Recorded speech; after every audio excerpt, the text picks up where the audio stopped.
말씀을 전하기 전에요, 요셉이 형들과 갈등 가운데 이집트로 팔려갔잖아요. 팔려가서 모진 고생을 다 했습니다. 그리고 요셉이 꿈꾸는 것을 해석을 잘했기 때문에 애굽의 총리가 되죠. 그리고 지난주 본문 동안에 그 형제들을 만나는 이야기가 나옵니다. 요셉이 동생 베냐민을 만나기 위해서, 그리고 아버지 야곱을 만나기 위해서 여러 가지 일들을 하지요. 그리고는 아주 은혜롭게 요셉을 판 형들과 요셉이 극적인 화해를 하고, 그리고 아버지 야곱과 형제들이 다 이집트로, 애굽으로 내려오게 됩니다. 오늘 본문은 애굽으로 내려온 그 야곱이, 그 형제들이 이집트의 왕인 바로 왕을 만나는 이야기입니다. 창세기 47장 1절과 12절 말씀, 제목은 세상 속의 그리스도인으로 살자. 하나님의 말씀을 받들어 봉독할 때에 살아계신 하나님의 음성을 들으시기 바랍니다. 요셉이 바로에게 가서 고하여 이르되, 내 아버지와 내 형들과 그들의 양과 소와 모든 소유가 가나안 땅에서 와서 곧센 땅에 있나이다 하고, 그의 형들 중 5명을 택하여 바로에게 보이니, 바로가 요셉의 형들에게 묻되 너희 생업이 무엇이냐? 그들이 바로에게 대답하되 종들은 목자이온데 우리의 선조가 다 그러하니이다 하고, 그들이 또 바로에게 고하되 가나안 땅에 기근이 심하여 종들의 양떼를 칠 곳이 없기로 종들이 이곳에 거류하고자 왔사오니 원하건대 종들로 곧센 땅에 살게 하소서. 바로가 요셉에게 말하여 이르되 내 아버지와 형들이 내게 왔은즉 애굽 땅이 내 앞에 있으니 땅의 좋은 곳에 내 아버지와 내 형들이 거주하게 하되 그들이 곧센 땅에 거주하고 그들 중에 능력 있는 자가 있거든 그들로 내 가축을 관리하게 하라. 요셉이 자기 아버지 야곱을 인도하여 바로 앞에 서게 하니 야곱이 바로에게 축복하매 바로가 야곱에게 묻되 내 나이가 얼마냐? 야곱이 바로에게 아뢰되 내 나그네 길의 세월이 130년이니이다.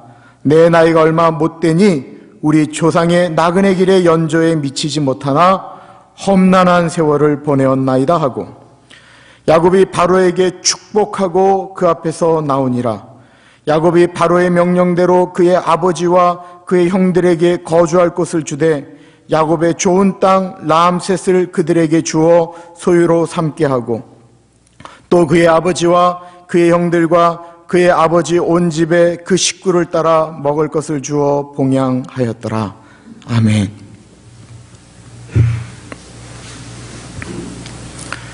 예수 잘 믿는다라는 것은 교회를 열심히 다니는 것만을 말하는 것이 아닙니다.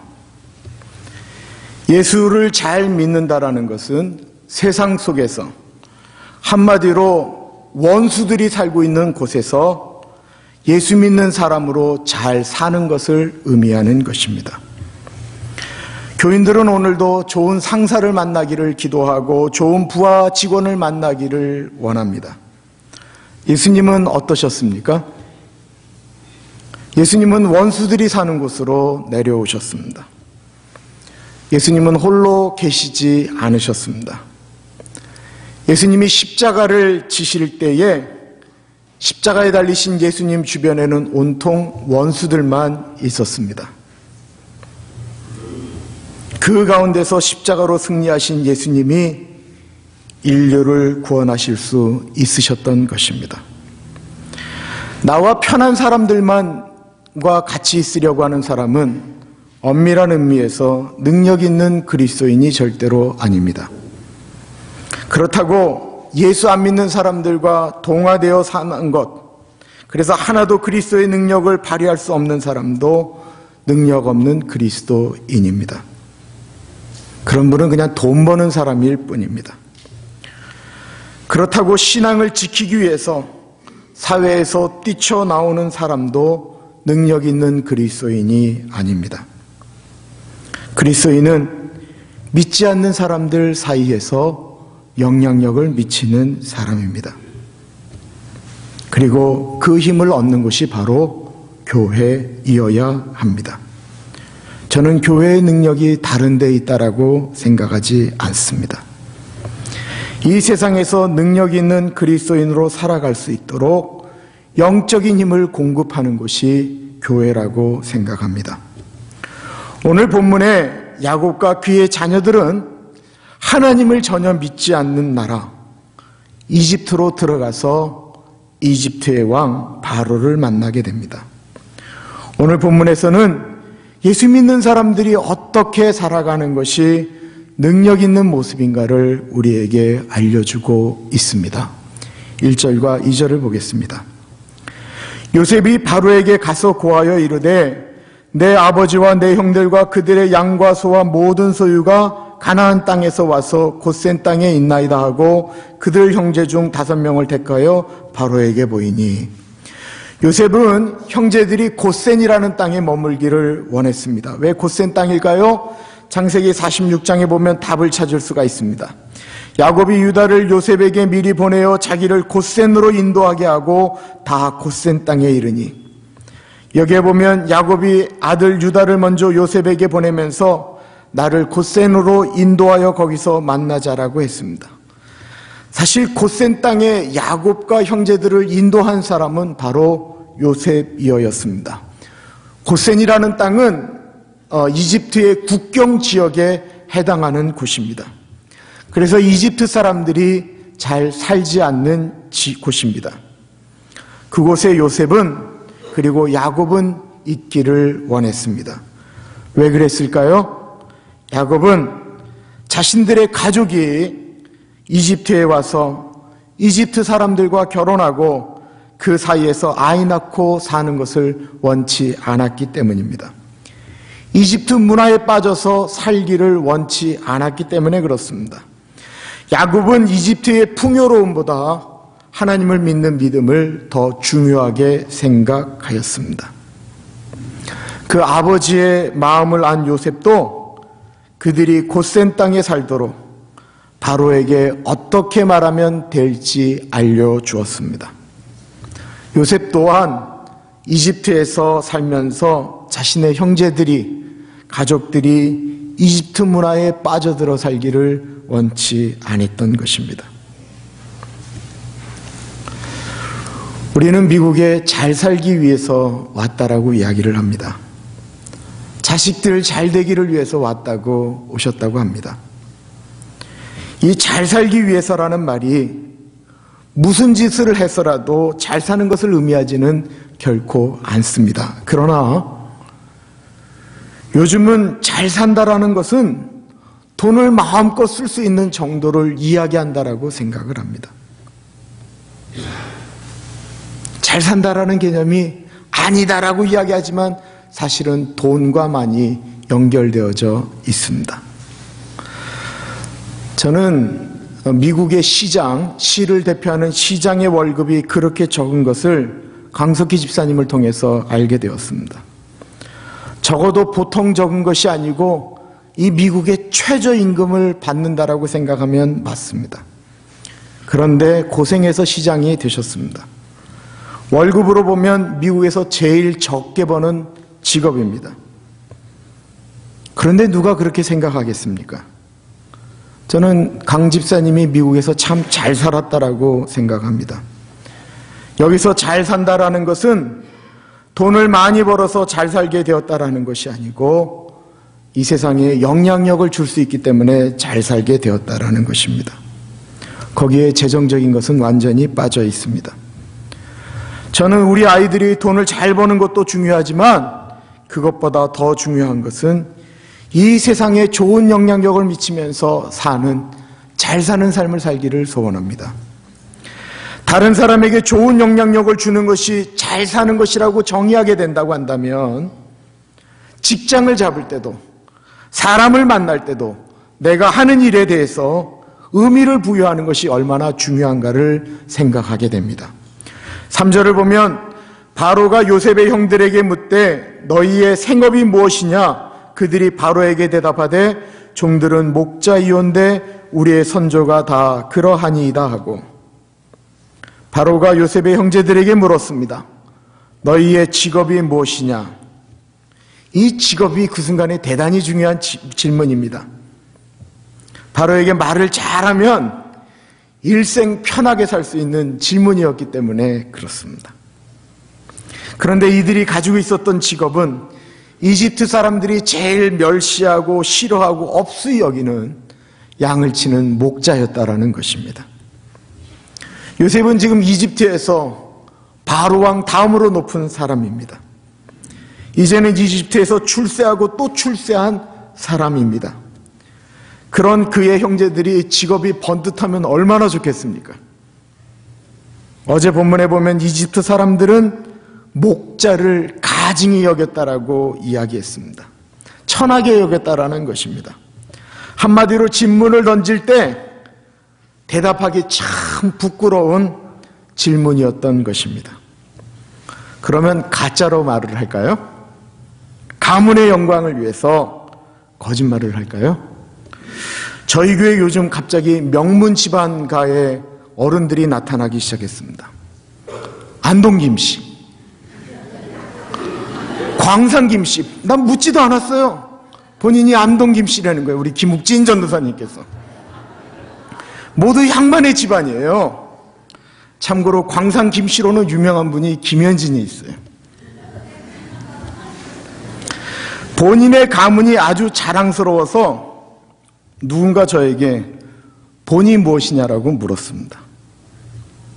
저는 대한민국에 있을 때 저희 집 본을 말한 적이 거의 없습니다. 대한민국에 사시는 분들이 거의 알지 못하는 제가 전주 김가입니다. 전주 김가로 유명한 사람이 세 분이 계십니다. 김일성, 김정일, 김정은. 저희 가문을 자랑할 만한 사람들이 모두 이북에 있습니다. 제가 그래서 전에는 말도 꺼내지를 못했습니다. 그 사람들이 모두 전주 김씨입니다. 제가 부끄러우니까 잘 말을 못하는 것입니다. 그런데 어제 본문을 보면 요셉은 형들에게 아예 자신들의 직업을 물으면 목자라고 이야기하라고 말을 합니다. 형들은 장씨들이 목자일 뿐만 아니라 대대로 우리 아버지도 우리 할아버지도 우리 증조 할아버지도 대대로 다 목자였다라고 말을 합니다. 그들은 자신들이 하는 일을 부끄러워하지 않았습니다. 숨기려고도 하지 않았습니다. 자신들이 그 부끄러운 직업을 정확히 밝혔기 때문에 얻은 복이 무엇입니까? 4절과 5절, 6절을 읽어봅니다. 그들이 또 바로에게 고하되 가나안 땅에 기근이 심하여 종들의 양떼를 칠 곳이 없기로 종들이 이곳에 거류하고자 왔사오니 원하건대 종들로 곧센 땅에 살게 하소서. 바로가 요셉에게 말하여 이르되 내 아버지와 형들이 내게 왔은즉 애굽 땅이 내 앞에 있으니 땅의 좋은 곳에 내 아버지와 내 형들이 거주하게 하되 그들이 곧센 땅에 거주하고 그들 중에 능력 있는 자가 있거든 그들로 내 가축을 관리하게 하라. 그들이 솔직하게 말하게 되었을 때 곧센 땅을 받게 되었고 바로의 수많은 가축을 관리하는 사람들이 되었습니다. 솔직히 말했기 때문에 그들은 믿음을 지킬 수 있었던 것입니다. 직업에 대한 자부심이 있었기에 그곳에 살 수 있게 된 것입니다. 하나님을 믿지 않는 곳에 그곳에서 바르게 살아가는 첫 번째 능력은 과장하지 않고 자신들이 할 수 있는 일에 대해서 솔직했던 것입니다.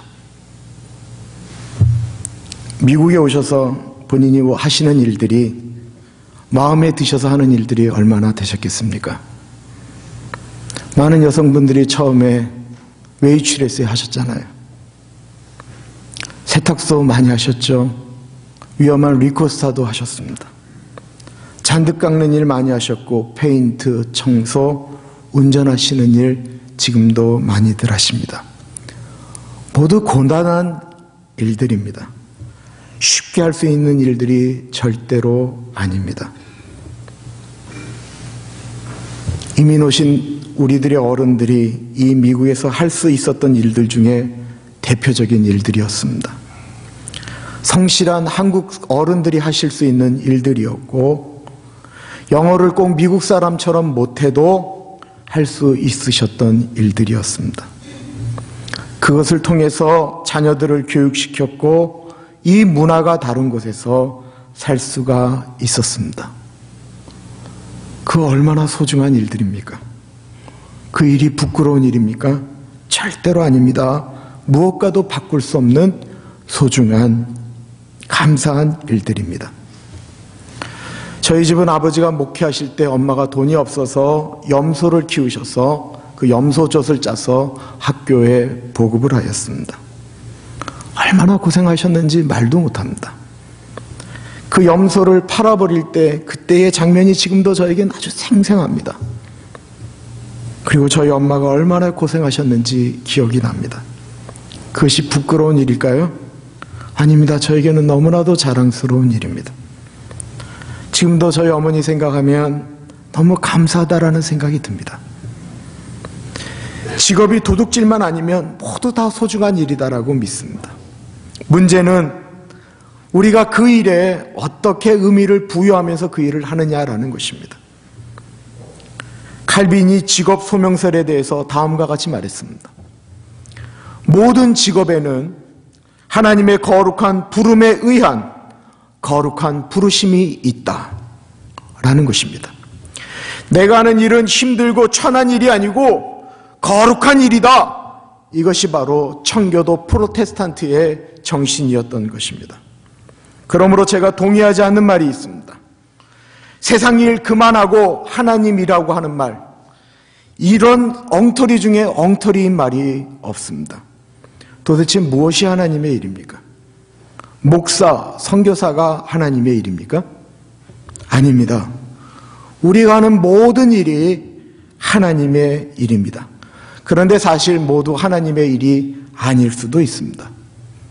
하나님의 일이라고 하는 것은 내가 하는 그 일에 하나님이 거룩한 부르심이 있고 내가 하는 그 일이 거룩한 일이다라고 하는 소명의식이 있을 때 그 일은 하나님의 일이 되는 것입니다. 사람들이 생각하는 소위 하나님의 일을 한다라는 것, 말하는 목사나 전도사나 지휘자나 반주자나 선교사나 여러분들도 만약에 하나님이 주신 그 의미를 부여하지 않는 상태로 그 일을 한다고 한다면 그것은 세상 일보다도 훨씬 못한 일이 되는 것입니다. 내 일에 의미를 부여한다면 그 일이 설령 돈이 별로 되지 않는다 할지라도 소중한 주님의 일이 되는 것입니다. 설령 내 일이 아무리 돈이 많이 벌리는 일이라고 할지라도 그 일에 대한 거룩한 소명감이 없다고 한다면 그 일이야말로 세상 일인 것입니다. 지금 하시는 일들을 가볍게 여기지 마십시오. 그 일 하시면서 자녀들 다 양육하지 않으셨습니까? 그 일에 대해서 고마워해야 됩니다. 그리고 지금 내가 하는 일은 하나님이 허락하신 거룩한 일이다라고 생각하시기 바랍니다. 그러면 불행하다는 생각보다는 감사하다라는 생각이 들 것입니다. 너무 어려울 때요, 교인이 하는 비즈니스 가서 일을 했습니다. 교회에서 일이 끝나면 일주일에 2번. 그때는 물건 정리하고 스티커 붙이는 일을 했습니다. 월요일에는 가서 하루 종일 청소하고 물건 정리하는 일을 했습니다. 목사가 교인 비즈니스에 가서 일하는 것이 얼마나 불편한 일입니까? 그런데 너무 감사했습니다. 가장 힘들 때에 주님이 저에게 주신 일이었습니다. 근데 오래 하지는 못했습니다. 말씀을 묵상하다가 너무 감사한 생각이 들어서 전화를 했더니 전화번호가 바뀌었더라고요. 그래서 어저께 감사의 메일을 보냈습니다. 너무 오랫동안 연락을 못했는데 어저께 그 가족을 위해서 기도하였습니다. 그 가정에 주님이 같이 하시도록. 잘 생각해 보십시오. 얼마나 이 미국에서 하나님께서 우리에게 주신 은혜가 많은지 말입니다. 이제 바로가 두 번째 질문을 합니다. 8절과 9절입니다. 바로가 야곱에게 묻되 내 나이가 얼마냐? 야곱이 바로에게 아뢰되 내 나그네 길의 세월이 130년이니이다. 내 나이가 얼마 못되니 우리 조상의 나그네 길의 연조에 미치지 못하나 험악한 세월을 보내었나이다 하고, 사실 창세기 47장 9절 말씀은 너무나도 유명한 말씀입니다. 나이가 몇 살이냐고 바로가 물었는데 나이만 말하지 않고 나는 험난한 세월을 보냈다라고 말한 것입니다. 이 야곱의 인생이 아주 함축적으로 나타난 말입니다. 험악한 세월을 보냈다라는 것입니다. 그때 야곱의 나이 130살이었습니다. 생각해 보세요. 정말로 험악했습니다. 형과의 싸움이 얼마나 깊었습니까? 시기 때문에 아버지 어머니 곁을 떠나야만 했습니다. 외삼촌 집에 가서 죽자고 일하면서 사랑하는 아내를 얻었다 싶었더니 엉뚱한 여자랑 장가를 갔습니다. 사랑하는 여자를 얻기 위해서 또 죽자고 일을 했습니다. 그러다 보니까 아내가 4명이 되었습니다. 그런데 여자들이 늘 치고받고 싸웁니다. 거기에서 태어난 자식들도 12명인데 그 자식들도 치고받고 싸웁니다. 외삼촌하고는 재산 싸움을 해야만 했습니다. 형과 화해하기 위해서 하나님 앞으로 나아갔다가 불구가 되었습니다. 자식들이 서로 미워하다가 가장 사랑하는 자식을 잃어버리고 22년 만에 만나게 되었습니다. 야곱이 형 에서를 속이고 아버지 속이고 장자의 축복을 받은 후에 그가 사실 가장 행복했던 순간은 언젠가 보면 사랑하는 아내를 얻기 위해 미친 듯이 일을 했던 7년뿐이다라는 생각이 듭니다. 얼마나 불쌍한 인생입니까? 야곱이 130살이 되어서 자신의 인생을 뒤돌아보니까 너무나도 험난한 인생을 살았다라는 것입니다. 그런데 과연 그것뿐입니까? 우리가 야곱의 인생을 볼 때 그의 인간적인 삶은 분명히 험난했습니다. 누구보다도 험난했지요. 그러나 야곱이 고백하는 것이 있었습니다. 때때마다 고백했던 것은 바로 그런 험난한 인생 가운데 역사하신 하나님이셨습니다. 인간의 실수 가운데서 그 실수를 덮으시는 하나님, 절대절명의 어려움 가운데서 하나님을 붙들었을 때 사람의 마음을 바꾸셨던 하나님, 외삼촌에게 속임을 당할 때 그로 부자가 되게 하신 하나님, 상받지 못하는 레아에게 자식을 넘치도록 주신 하나님, 결국 아이 못 낳던 라헬에게도 자식을 주신 하나님, 그 자식 중에 요셉처럼 자신의 모든 가족을 구원하는 임무를 허락하신 하나님. 그래서 야곱은 7절과 10절에 바로를 처음 만날 때에 바로를 축복했고 그 앞을 떠날 때에도 축복했다라고 나와 있습니다.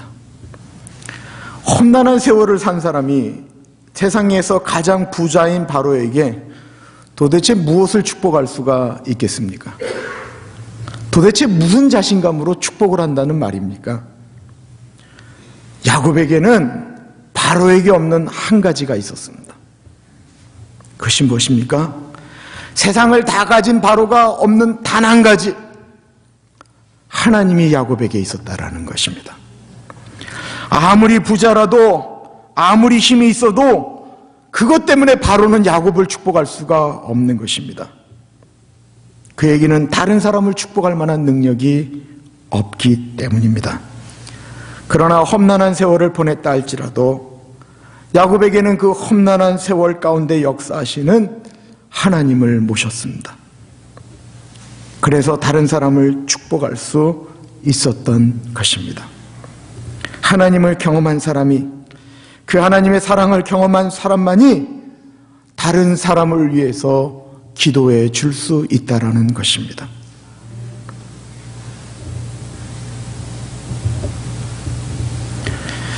이민 오셔서 고생들 많이 하셨죠. 그러나 정말 고생만 하셨습니까? 그 고생 가운데 일어났던 일들을 기억하고 계십니까? 직장 잡았을 때, 영주권 해결되었을 때, 내 자식 결혼했을 때, 내가 결혼했을 때, 자식을 낳았을 때, 그 자식이 학교에 들어갔을 때, 너무나도 어려운 돈 문제가 해결되었을 때, 그때 다 기억하고 계십니까? 저는 그런 의미에서 잘 살지는 못했지만 1960년대, 1970년대 한국교회 어른들 생각합니다. 정말로 힘든 시기를 보낸 분들 아닙니까? 일제시대 때 보냈지요. 역사 이래 가장 참혹한 죽음이 있었던 6.25를 경험하셨습니다. 고향을 잃고 맨주먹으로 전쟁통에 아무것도 없던 삶 가운데서 일어들 나셨습니다. 먹을 것이 뭐 제대로 있었습니까? 그때 그 믿음의 어른들이 붙잡고 자녀들에게 축복 기도하고 새벽마다 밤마다 기도하면서 고백했던 것이 단순히 우리가 험난한 세월을 보냈다 이것입니까? 그때 교인들의 집에서 밥 먹을 때 밤에 제일 많이 불렀던 찬양이 무엇인 줄 아십니까? 바로 이 찬양입니다.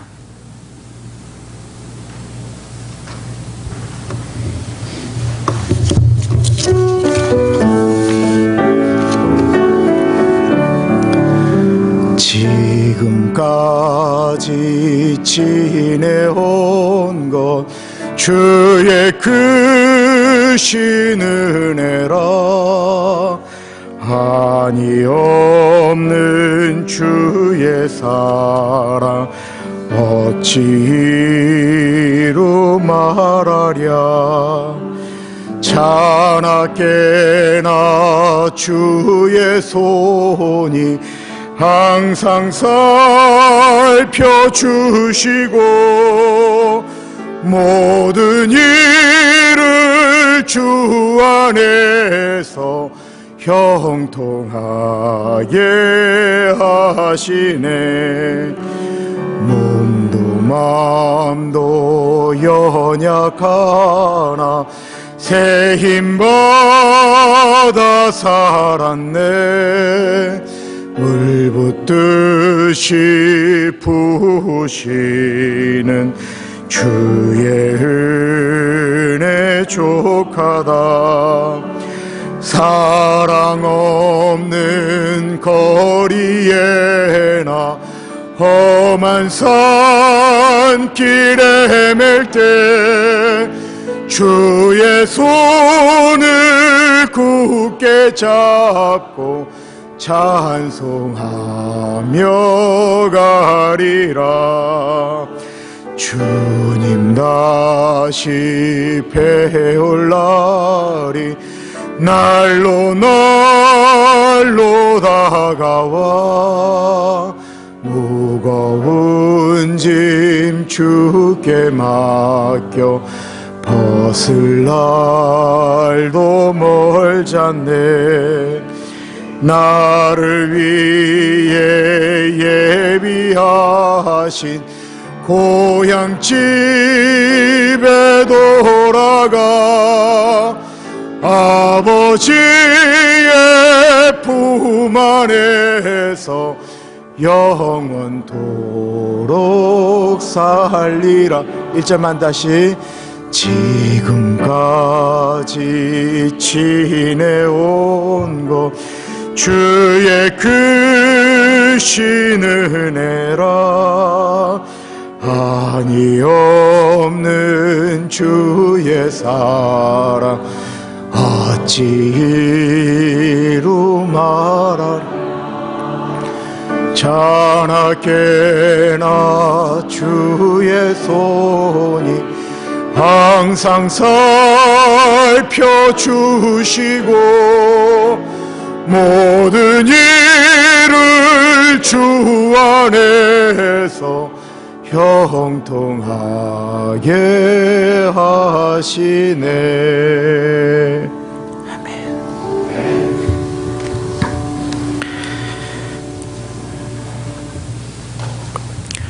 우리가 우리들의 자녀들을 위해서 기도하고 머리에 손을 얹고 기도하는 것은